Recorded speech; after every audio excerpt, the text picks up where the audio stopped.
ဒီနေ့ဗီဒီယို content ကကျွန်တော် YouTube ဗီဒီယိုအောက်မှာ comment ပေးထားတဲ့တဲကကျွန်တော်တခုကိုပြန်ပြီး response လုပ်တဲ့ဗီဒီယိုဖြစ်မှာဖြစ်ပါတယ်ဒီ brother ရေးထားတာ reseller တွေရဲ့လမ်းကြောင်းနဲ့ဘယ် website မှာဘယ်လိုမှာလို့ရတယ်ဒီဒီကြကြပြီးတော့ဘယ်လိုကာကိုနဲ့ချိတ်လ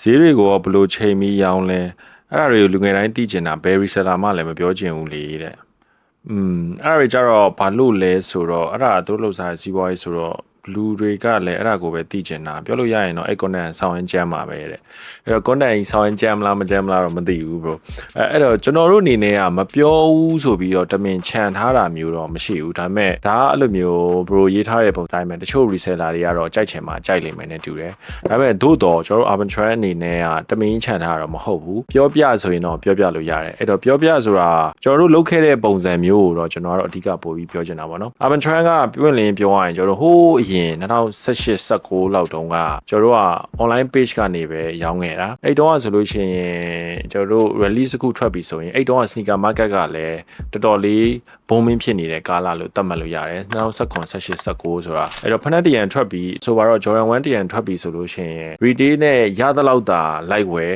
ပြီးလို့ရှိရင်ကျင်းတွေပေါက်အမြတ်ရကိုရတယ်ပေါ့နော်အဲ့ခေတ်တုန်းကဒါပေမဲ့အခုခေတ်မှာအဲ့လိုမဟုတ်တော့ဘူးကျွန်တော် retail နဲ့ရရင်တော့မှအမြတ်ရဖို့ဆိုတာအတိတ်မကျင်းသေးတဲ့ကာလကိုရောက်နေရပေါ့နော်အဲ့တော့တိတိတပြောပါဆိုရင်ကျွန်တော်တို့ကိုဗစ်အပြီးနောက်ပိုင်းမှာပြန်ဖြစ်လာတဲ့ sneaker market ကအရင်ကြီးမကောင်းတော့ဘူးကျွန်တော်တို့ကိုဗစ်ရှေ့ရပုံစံမျိုးနဲ့ပေါ့နော်အဲ့တော့ဘယ် website မှာဘယ်လိုမှာလို့ရလဲဆိုတော့ကျွန်တော်အဲ့ဘာကိုပြောပါဆိုလို့ရှိရင်ကျွန်တော်အပိုင်း၄ပိုင်းခွဲပြီးပြောရမယ်နဲ့တူတယ်အဲ့တော့ sneaker reselling လုပ်မယ်ဆိုလို့ရှိရင်ပထမဆုံးကျွန်တော်တို့ကကိုယ့်စီမှာရောင်းမဲ့ပစ္စည်း product တစ်ခုရှိမှ reselling လုပ်လို့ရမှာပေါ့နော်အဲ့တော့ရောင်းမဲ့ product ဆိုတာကျွန်တော်တို့က sneaker မှမဟုတ်ဘူးကျွန်တော် apparel ဆိုတာလည်းရောင်းလို့ရတယ် apparel ဆိုတာကျွန်တော်အင်ကြီးတွေပြန်ပြီး reselling လုပ်တဲ့ process ပေါ့နော်ကျွန်တော်တို့ကတော့ sneaker ကိုအဓိကရောင်းခဲ့ရဆိုတော့ sneaker ကိုပဲ highlight လုပ်ပြီးပြောပေးပါမယ်အဲ့တော့ပထမဆုံးကိုယ့်စီမှာ sneaker တရံရဖို့ဆိုတာကအကျန်းဆုံးနီးလန်းကိုစပြောပါဆိုလို့ရှိရင်ကျွန်တော် sneaker တွေ bad door လုပ်တဲ့နီလန်အဲ့ဒါကကြားဘူးကြမယ်နဲ့တူတယ်သတင်းတွေ तू က official release မထွက်ခင်တည်းကကိုယ့်စီကိုဖက်တွေကြိုပြီးရောက်နေတာဥပမာထားပါတော့ကျွန်တော်ဒီ April 30ရက်နေ့မှာဘယ်ဖက်ကထွက်မယ်ဆိုပြီးသတင်းကထွက်နေပြီဒါပေမဲ့တချို့ individual seller တွေစီမှာအဲ့ဖက်တွေကရောက်နေပြီဆိုတဲ့သတင်းတွေပြီးတော့ရောင်းနေကြပြီ market ထဲမှာအဲ့ဒါဘယ်လိုမျိုးဖြစ်တာလဲဆိုတော့ Nike ကဒါသတ်မှတ်ထားတဲ့ employee တွေကဒီရောင်းရမယ့်ပုံစံအတိုင်းမရောင်းမဲနဲ့သူတို့နဲ့ရင်းနှီးတဲ့လူတွေကိုကြိုပြီးတော့ဒါကြိုရောင်းတဲ့စနစ်တစ်ခုပဲပေါ့နော်အဲ့တော့တယောက်ကိုတရံနှုံးနဲ့ပဲရောင်းရမယ်ဆိုတဲ့စနစ်ကိုတို့ကချိုးဖောက်ပြီးတော့တို့နဲ့တည်တဲ့သူကိုတို့ကဒါလက်ထိုးရောင်းပြီးတော့ပတ်စံအမြတ်နည်းနည်းယူပြီးရောင်းတဲ့စနစ်ပေါ့နော်အဲ့စနစ်ကပြောရင်လွယ်တော့မလွယ်ဘူးကိုနဲ့ဒီ Nike employee နဲ့တော်တော်ရင်းနှီးမှုရှိပြီးတော့တော်တော်ကြာ relationship တိဆောက်ပြီးမှဒါဖြစ်လာမယ်ပုံစံမျိုးပေါ့နော်အဲ့တော့ difficulty ကိုကျွန်တော်တို့ပြောပါဆိုလို့ရှိရင်ဒါခက်ခဲတယ်ပုံမှန်အခုမှစမဲ့လူတွေအတွက်လုံးဝမဖြစ်နိုင်ဘူး cost ကိုပြောပါဆိုလို့ရှိရင်တော့ကျွန်တော်တို့ retail ဖက်နဲ့တရံရောင်းလို့ဒေါ်လာ150ဆိုရင်သူတို့တော့ဒါအမြတ်ဆုံးအနေနဲ့နည်းနည်းပေးရတယ်ပေါ့နော်ဥပမာ retail 150ဆိုသူ့ကို10ဖြစ်ဖြစ်20ဖြစ်ဖြစ်ပေးရတဲ့ပုံစံမျိုးနဲ့လက်ထိုးတဲ့ပုံစံမျိုးနဲ့ရောင်းလို့ရတယ်ပေါ့နော်နောက်တစ်နည်းကိုပြောပါဆိုလို့ရှိရင်ဒုတိယနီလန်ဒါ normal ကျွန်တော်တို့ retail ဝယ်တဲ့နီလန်ပေါ့နော်ဒါကတော့ရိုးရှင်းတယ်ကျွန်တော်တို့ Nike website မှာ draw ပဲဆိုလို့ရှိရင်ကိုအနေနဲ့ဒါ information ဖြည့်ပြီးတော့သူ draw တဲ့အချိန်မှာကောက်ပြီး click လိုက်ရုံပဲပေါ့နော်နောက်ထပ်အဲ့ထက်ကျန်းတာကိုပြောပါဆိုလို့ရှိရင်ကျွန်တော်တို့ bot တွေနဲ့ဝယ်တဲ့နီလန်တွေပေါ့နော်အဲ့ဒါတွေကကျွန်တော်တို့2018-19လောက်တုန်းကတော်တော်လေးခက်စားတယ်နိုင်ငံခြားမှာဆိုရင် sneaker bot run နဲ့ဆိုတာပွင့်လင်းပြောရရင်ကျွန်တော်တို့ check out လုပ်တဲ့ process ကိုလူတွေမလုပ်ဘဲနဲ့ကျွန်တော် bot တွေကို process တွေနဲ့ဒီ server တွေဝယ်ပြီးတော့ internet speed တွေမြန်အောင်လုပ်ပြီးတော့ကျွန်တော်တို့ shipping information တွေကြိုထည့်ရတယ် process တွေဝယ်ရတယ်ပြီးသွားလို့ရှိရင် credit card ဆိုတာလည်းကျွန်တော် virtual credit card ပုံစံမျိုးတွေသုံးရတယ်ပေါ့နော်အဲ့ credit card တွေကကျွန်တော် limit မရှိဘူးအဲ့တော့ check out ဇာတ်လိုက်ဖြစ်နေပါစေအောင်သူက limit မရှိတဲ့အတွက်တောက်လျှောက်ဝယ်နေလို့ရတယ်ပေါ့နော်အဲ့လိုမျိုးစနစ်တွေနဲ့ဝယ်တဲ့လူတွေလည်းရှိခဲ့ဘူးတယ်ဒါပေမဲ့အခုကတော့အဲ့စနစ်ကတိတ်ပြီးတော့ popular မဖြစ်တော့ဘူးပေါ့နော်ဘာလို့လဲဆိုတော့ကျွန်တော်ဆောင်းတာပြောလို့ retail နဲ့ရရင်တော့မှအခု market ထဲမှာ resale ဈေးအမြင့်နဲ့ပြန်ရောင်းဖို့ဆိုတာ sneaker market ကတိတ်မကောင်းလို့ဖြစ်နေတဲ့ပုံစံမျိုးပေါ့နော်အဲ့ဒါဒုတိယနီလန်retail နဲ့ရအောင်ရိုးတန်း retail store တစ်ခုမှာတွားပြီးတော့တန်းစီပြီးဝယ်တာပဲဖြစ်ဖြစ် online website ကနေဝယ်တာပဲဖြစ်ဖြစ်အဲ့နီလန်နဲ့လုပ်လို့ရတယ်ပေါ့နော်တတိယနီလန်ကိုပြောပါဆိုလို့ရှိရင်ကြတော့ retail pick up လုပ်တာပေါ့နော် ဒါတတိယနီလန်းလို့တော့ပြောလို့မရအောင်ကျွန်တော်ဆွမ်းနာဒုတိယနီလန်းနဲ့ကျွန်တော် retail ကြောရင်တချို့တွေကြတော့ဆိုင်မှာတွားပြီးတန်းစီပြီးဝယ်ရတဲ့စနစ်ရှိတယ်အဲ့ဒါမျိုးတွားတန်းစီတဲ့လူတွေကိုကိုကတွားတန်းမစီဘဲနဲ့တန်းစီပြီးရလာတဲ့လူစီကနေချက်ချင်းပြန်ပြီး instant buying လို့ကျွန်တော်ကတော့ခေါ်တယ်ပေါ့နော်အဲ့ဒါကတော့ तू က150နဲ့ဝယ်တယ်ဆိုလို့ရှိရင်ကိုက190 20လောက်ချက်ချင်းမြတ်ပေးပြီးပြန်ယူတာပေါ့နော်သူတို့ရောင်းမှတော့ဒါကိုပြန်ရမှာတချို့တွေကြတော့တွားတန်းစီမယ်မင်းငါတို့စီကမှားမလားဆိုပြီးတော့အဲ့ထွက်ခံဒီမှာ pre-order ပုံစံမျိုးနဲ့ရောင်းတဲ့သူတွေလည်းရှိတယ်အဲ့လိုလူတွေစီကပြန်ရရင်တော့ကိုပတ်စံကြိုပေးထားရင်တော့တို့ကကိုစီအမြတ်နည်းနည်းနဲ့ပြန်ပြီးရောင်းမှာပေါ့နော်အဲ့တော့ရောင်းတဲ့သူတွေကလည်းတို့ချက်ချင်းအမြတ်မြင်ပြန်ရတဲ့အတွက်ရောင်းကြရတဲ့သူတွေရှိတယ်တိတ်အကြာကြီး product တစ်ခုကိုကင်ထားစရာမလိုဘူးပေါ့နော်နံပါတ်3ပေါ့နော်နံပါတ်3ကတော့ဒါ individual reselling လို့ပြောတယ်individual reseller တွေစီကနေကိုပြန်ယူတာပေါ့နော်အဲ့ဒါကဆောနာအဆင့်ထက်ဒါနည်းနည်းနောက်တစ်ဆင့်မြင့်သွားတာပေါ့နော်အဲ့ individual reseller ဆိုတာကသူတို့ကိုယ်တိုင်ကလည်းဒါ retail မှာမဲပေါက်တာပဲဖြစ်ဖြစ်သွားပြီးတန်းစီပြီးရထားတာပဲဖြစ်ဖြစ်ဒါပေမဲ့သူတို့ကချက်ချင်း20 30လောက်အမြတ်တင်ပြီးမရောင်းမဲနဲ့ product တစ်ခုကိုကြာကင်ထားပြီးတော့သူတို့လိုချင်တဲ့အမြတ် maybe $50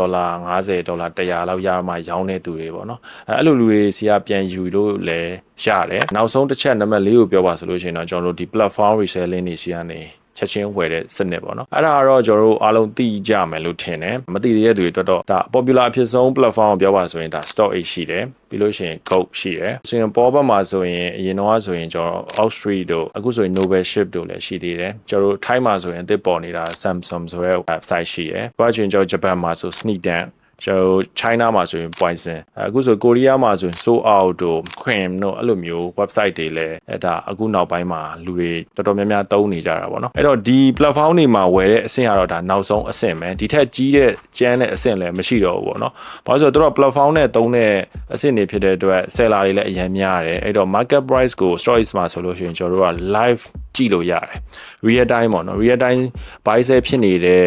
rate ကိုကျွန်တော်တို့ကကြည့်ပြီးတော့စောနာမေးတဲ့မိကုန်းထဲမှာပါတယ်ဈေးနှုန်းကို average user ဖြစ်ပါတယ်အဲ့တော့ stories လောက်ကြီးတဲ့ platform လဲလောလောဆယ်မရှိသေးဘူးတချို့တော့ poison ကကြီးရလို့ပြောကြတယ်ဒါပေမဲ့ဒီ US တို့ Euro တို့ဘက်မှာအဓိကအသုံးများနေတာကတော့ဒါ stories လို့ platform မျိုးဘာလို့ဆိုတော့ तू ကဈေးရဲ့ buy sell ဈေးနှစ်ခုလုံးကိုကြည့်လို့ရတယ်ပေါ့နော်အဲ့စောနာမေးကုန်းကိုပြန်ကြည့်ရမယ်ဆိုရင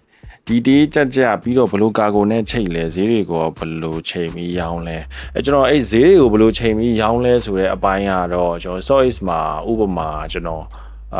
Jordan 1 Mocha ကိုကျွန်တော်ရှာလိုက်မယ် Mocha ဆိုပြီးကျွန်တော်ရိုက်ရှာလိုက်ရင်ဒါဓာတ် Mocha ဆိုပြီးကျွန်တော်တွေ့ခဲ့ပြီအဲ့တော့ကိုကဘယ် site ကိုလိုချင်တာလဲကျွန်တော်ဒီမှာ size ကိုရွေးလို့ရတယ်ဒါဆိုလို့ရှိရင်ကျွန်တော်တို့ဝယ်တဲ့ဈေးနှုန်းတွေပေါ့နော်သူ size ပေါ်မူတည်ပြီးတော့ဈေးတွေကလုံးဝမတူဘူးအဲ့မှာကိုလိုချင်တဲ့ size stand ကိုရွေးပြီးတော့ buy ကိုလည်းတွားလို့ရတယ်လို့ buy မှာဆိုဒီမှာကျွန်တော်တို့ buy now မှာ$382ကျပ်လို့ပေါ်တယ်ဒါပေမဲ့ဒီဖနက်ကိုပဲကိုကရောင်းမယ်ဆိုလို့ရှိရင်$238ကျပ်ပဲလို့ပဲပြတယ်အဲ့တော့ buy နဲ့ sell အဟမှာနေကျွန်တော်$100ဝန်းကျင်လောက်ဟနေပြီကိုကဒီ platform မှာပဲဒီဖက်ကိုသွားဝယ်မယ်ဆိုလို့ရှိရင်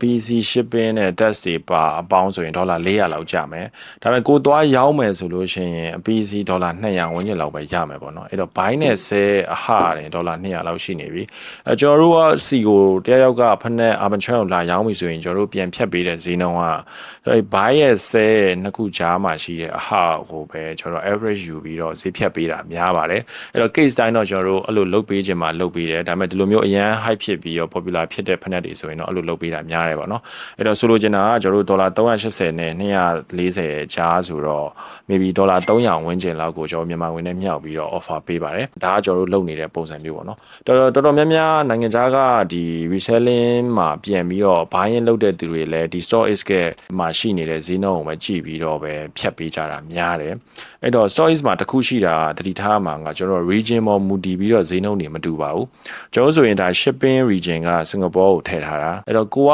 Europe မှာနေတဲ့သူကိုက UK မှာနေတဲ့သူဆိုရင် UK address နဲ့ shipping address ထည့်ထားရင်ဒီဖက်နဲ့ဈေးနှုန်းကလည်းတူမှာမဟုတ်ဘူးပေါ့နော်ဘာလို့မတူတာလဲလို့မေးရင်ကျွန်တော်နိုင်ငံတနိုင်ငံမှာမူတည်ပြီးတော့နိုင်ငံရဲ့ tax တွေမတူဘူး shipping cost တွေမတူတဲ့အတွက်ကြောင့်နောက်တစ်ချက်ကိုပြောပါဆိုရင်ကျွန်တော်ဈေးနှုန်းနဲ့ပတ်သက်တဲ့ရှိနေတဲ့ဖက်နဲ့ရဲ့ region မှာရှိနေတဲ့ဖက်နဲ့ရှားပါနှုန်းနဲ့ပေါ်များနှုန်းပေါ်မူတည်ပြီးတော့ဖက်နဲ့ဈေးကလည်းပြောင်းလဲတယ်ပေါ့နော်အဲ့တော့ reselling မှာပြောရရင်ဒီဗီဒီယိုမှာလည်းဒါတော်တော်လေးကျယ်ပြန့်တယ်ကျွန်တော်ဒါ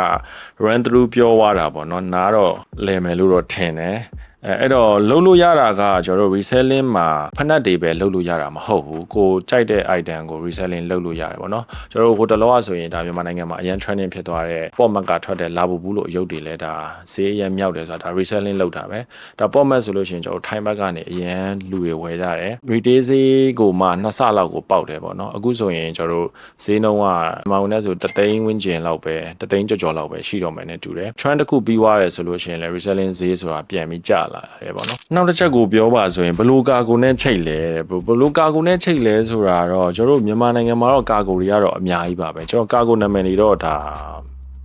ဗီဒီယိုထဲမှာတော့မပြောတော့ဘူးပေါ့နော်ကိုယူတဲ့ region ရဲ့ country ကဘယ်ကာကိုကကောင်းလဲဆိုတာတော့ဒါကိုပါကိုပဲ knowledge အရာတော့စုံစမ်းဖို့တော့လိုလိမ့်မယ်ကျွန်တော်အနေနဲ့တော့ဘယ်ကာကိုမှဒါတောင်းယူပြီးတော့ recommend မပေးဘူးပေါ့နော်ကျွန်တော်တို့ယူတဲ့ region တွေကိုပြောပါဆိုလို့ရှိရင်တော့ကျွန်တော်တို့ကတော့ region အစုံကိုင်တယ်ကျွန်တော် China ကလည်းယူတယ်စင်ကာပူဘက်ကလည်းယူတယ်ဂျပန်ဘက်ကလည်းယူတယ်အဲဒီခါလေးကြလို့ရှိရင်ကိုရီးယားဘက်ကလည်းယူတယ်ပေါ့နော်ထိုင်းဘက်ကလည်းကျွန်တော်တို့ယူတယ်အဲ့တော့ကျွန်တော်တို့ဖက်နက်တရန် customer order တက်ပြီဆိုလို့ရှိရင်ကျွန်တော်တို့ဘယ် region ကဈေးသက်တာလဲဆိုတာကိုအဲ့ဖက်နက်ကိုစုံစမ်းလိုက်တယ်စုံစမ်းပြီးတော့ဈေးသက်တာဆုံးနဲ့ကျွန်တော်တို့ customer လိုအပ်ချက်အရာသူစောင့်နိုင်လားမစောင့်နိုင်ဘူးလားဆိုတော့မူတည်ပြီးတော့ကျွန်တော်တို့ချိန်ဆပြီးတော့အဲ့ region ကနေမှာပေးတာများပါတယ်ဒါတော့ကျွန်တော် pre order process ကိုပြောပြရပါတော့ install ကတော့ကျွန်တော်စောနာပြောခဲ့လို့ပဲကျွန်တော်တို့က buy sell trade လုပ်ပေးနေတဲ့စိုင်ဖြစ်တဲ့အတွက်ကျွန်တော်စီလာရောင်းတဲ့ product တွေဆိုလို့ရှိရင်ကျွန်တော် storage လို့ platform မျိုးမှာဈေးကို restaurant အနေနဲ့ကြည့်တယ်ပြီးတော့လို့ရှိရင်ကြားချပြီးတော့ဈေးနှုန်းတစ်ခု offer ပေးပါတယ်အဲ့တော့ customer အနေနဲ့ရောင်းချင်ရောင်းသွားတယ်ပေါ့နော်ဒါမျိုးနဲ့ကျွန်တော် reselling ကိုစပြီးလုပ်လို့ရပါတယ်အဲ့တော့အခုမှ reselling ကိုစလုပ်ချင်တဲ့သူတွေကိုကျွန်တော်တို့အကြံဉာဏ်ပေးပါဆိုလို့ရှိရင်တော့ကျွန်တော်ကတော့ဒါ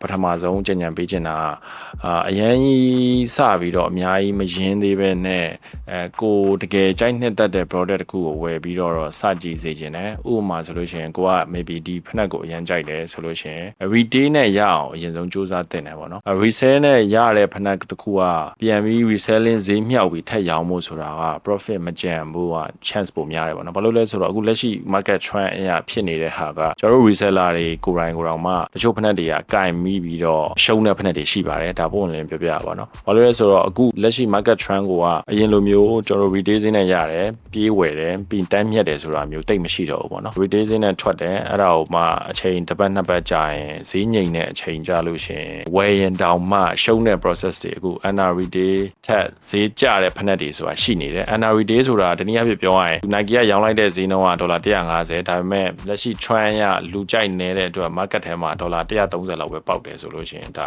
Nike ကရောင်းလိုက်တဲ့ဈေးထက်တောင်နည်းနေတယ်ဖြစ်တဲ့အတွက်ဒါ under retail လို့ကျွန်တော်တို့ကခေါ်တာပေါ့နော်အဲ့လိုဆိုလို့ရှိရင်ကိုက150နဲ့ဝယ်မိထားရင်ကိုလက်ထဲမှာပိုက်ပေါ်မိပြီးတော့130ပဲတန်တော့ရင်ဒါကို$20ရှုံးပါတယ်ဆက်စချင်းမှာတော့ဆုံးရှုံးဖို့တော့များလိမ့်မယ်ကျွန်တော်တို့လုပ်ခဲ့တဲ့ခစ်နဲ့အခုခစ်နဲ့ trend ကမတူတာပေါ့နော်လက်ရှိတခြား popular ဖြစ်နေတဲ့ဖက်နက်တွေတော့ကျွန်တော်တို့မသိဘူးကျွန်တော်တို့ကတော့ဒီလက်ရှိ trend မှာဖြစ်နေတဲ့ Jordan တို့ Yeezy တို့အဓိကထားပြီး highlight လုပ်ပြီးပြောပြရပါတော့ကိုက apparel စိတ်ဝင်စားရဲဆိုလို့ရှိရင်လည်းနောက်ပိုင်းထွက်တဲ့ Supreme တို့ထားပါတော့လက်လန်းမီတဲ့ဟာဆိုရင်ထိုင်းမှာဆိုရင်ကျွန်တော် Carnival လို့ brand မျိုးတွေဆိုလို့ရှိရင်အခုတန်းစီပြီးဝယ်တဲ့ခစ်ကCarnival တို့ဘာလို့မှတောင်ဖြစ်နေတယ်ပေါ့နော် Carnival တို့ဘာလို့မှကိုက retail နဲ့ရခဲ့တယ်ဆိုလို့ရှိရင်တော့ profit ယူပြီးရောင်းနိုင်ရင်တော့ဒါမြတ်နိုင်ပါတယ်ဒီ brother လိုပဲအောက်မှာလဲလူငယ်တွေအနေနဲ့ resell တွေဘယ်ကစလုပ်ရမလဲ bro ပဲဆိုတော့ဒါကျွန်တော်ပြောသွားရတဲ့မှာတော်တော်ကာပါဖြစ်မယ်လို့ကျွန်တော်ထင်တယ်အဲ့တော့မရှင်းတာတွေမတိတာတွေထပ်ပြီးသိကျင်တာတွေရှိလို့ရှင်လဲကျွန်တော်တို့ဒီဗီဒီယိုရဲ့ comment မှာဒီ brother တွေဖြစ်ဖြစ်နောက်ထပ်သိကျင်တဲ့တွေဖြစ်ဖြစ်လာပြီးမေးလို့ရပါတယ်ကျွန်တော်ကတော့ဒါလက်တန်းပြောရတာဖြစ်တဲ့အတွက်လိုအပ်ချက်တွေရှိကောင်းရှိနေလိမ့်မယ်ဒါပေမဲ့ဒါကျွန်တော်မှန်တရားအတိုင်းပဲဒါပြောပြသွားတာပေါ့နော်ကျွန်တော်တို့လုပ်နေတဲ့ပုံစံနဲ့လက်ရှိဖြစ်နေတဲ့ market ကအပွင့်လင်းပြောရရင်ကျွန်တော်2019 18 20ဝန်းကျင်က market လောက်မကောင်းတော့ပါဘူးဒါပုံပွင့်လင်းပြောတာပါကျွန်တော်တို့အရင်တော့ဆိုရင် retail ထွက်ပြီဆိုလို့ရှိရင်ပြေးပြီးပြစ်ဝယ်လို့ရတယ်အခုချိန်ပြစ်ဝယ်မှောက်နေတာများတယ်ပေါ့နော်မှောက်နေဆိုတာဈေးတက်နှုန်းကအရန်ကြီးမသေးကြတော့ဘူးပေါ့နော်နောက်ပိုင်း10ရန်ထွက်လို့ရှိရင်1ရန်တက်ဖို့တောင်မှ1ရန်2ရန်လောက် high ဖို့တောင်မှတိတ်ပြီးတော့မသေးကြတော့တဲ့အခြေအနေဖြစ်နေတာပေါ့နော်လက်ရှိ Nike ရဲ့ market trend Jordan ရဲ့ market trend မှာအဲ့တော့သိချင်တာရှိသေးလို့ရှိရင်ကျွန်တော်တို့ comment မှာလည်းဝင်ပြီးရေးသွားလို့ရပါတယ်ကျွန်တော်တို့ Friday တိုင်းမှာဒီလိုဗီဒီယိုမျိုးတွေ set တင်ပေးမှာဖြစ်တဲ့အတွက်အများကြီးစောင့်ကြည့်ဖို့အားလုံးပြောချင်ပါတယ်subscribe မလုပ်ရသေးတဲ့သူလည်း subscribe လုပ်ပေးသွားဖို့ဒီဗီဒီယိုကနေတောင်းဆိုချင်ပါတယ်အားလုံးကိုကျေးဇူးတင်ပါတယ်နောက်ဗီဒီယိုမှာပြန်တွေ့ကြပါမယ်